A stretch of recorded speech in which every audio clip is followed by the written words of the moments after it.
IT job కోసం try చేస్తున్నారా? Coding tutor లో ట్రైనింగ్ తో పాటు stipend and 100% job guarantee. Mega fans ఎంతో ఆతృతగా చూస్తున్న మూవ్మెంట్స్ లో ఒకటి క్లింకారా. గత ఏడాది జూన్ 20న క్లింకారా జన్మించగా తమ కూతురు విషయంలో ఎంతో గోప్యత పాటిస్తున్నారు రామ్ చరణ్, ఉపాసన. ఎన్ని ఈవెంట్స్ జరిగినా బిడ్డకు సంబంధించిన వివరాలు, ఫోటోస్, వీడియోస్ బయటికి రాకుండా జాగ్రత్తలు తీసుకుంటూనే ఉన్నారు. ఎక్కడో అక్కడ లీక్ అవ్వకపోతాయా అని అందరూ అనుకుంటున్నారు. కానీ అలా జరగలేదు. క్లింకారా ముఖం ఇప్పటి వరకు చూపించలేదు. కానీ తాజాగా ఉపాసన షేర్ చేసిన ఫోటోలో క్లింకారా కనిపించింది. అంతే, ఇంకేముంది, ఇప్పుడు ఆ ఫోటో వైరల్గా మారింది.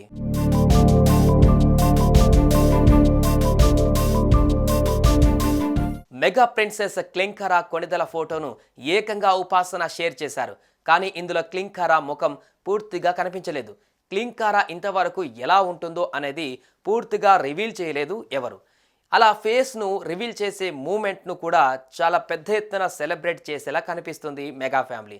ఈ క్రమంలో ఉపాసన సడన్గా కూతురు ఫేస్ను కాస్త రివీల్ చేయడంతో మెగా అభిమానులు ఖుషి అయిపోతున్నారు.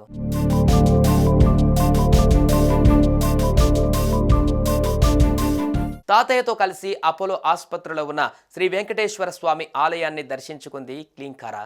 ఈ విషయాన్ని ఉపాసన సోషల్ మీడియా ద్వారా వెల్లడించింది. ముత్తాత ప్రతాప్ రెడ్డి, తాతయ్య అనిల్ కామినేనితో కలిసి క్లింకారా అపోలో ఆసుపత్రిలోని ఉన్న శ్రీ వెంకటేశ్వర స్వామి దేవాలయంలో జరిగిన పవిత్రోత్సవాలలో పాల్గొంది. క్లింకారాను తన తాతయ్య ఎత్తుకోవడం చూస్తుంటే నాకు నా చిన్నప్పటి రోజులు గుర్తుకు వస్తున్నాయి. అలానే ఈ దేవాలయానికి నా మనసులో చాలా ప్రత్యేకమైన స్థానం ఉంది అని చిన్నప్పటి జ్ఞాపకాలను గుర్తు తెచ్చుకుంది.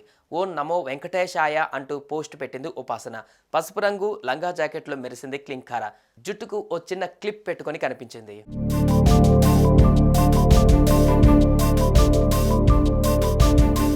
ఇక ఈ ఫోటో చూసిన అభిమానులు తెగ షేర్ చేస్తున్నారు. గారాల పట్టి చిట్టి తల్లి అంటూ క్లింకారా మీద ప్రేమను కురిపించేస్తున్నారు.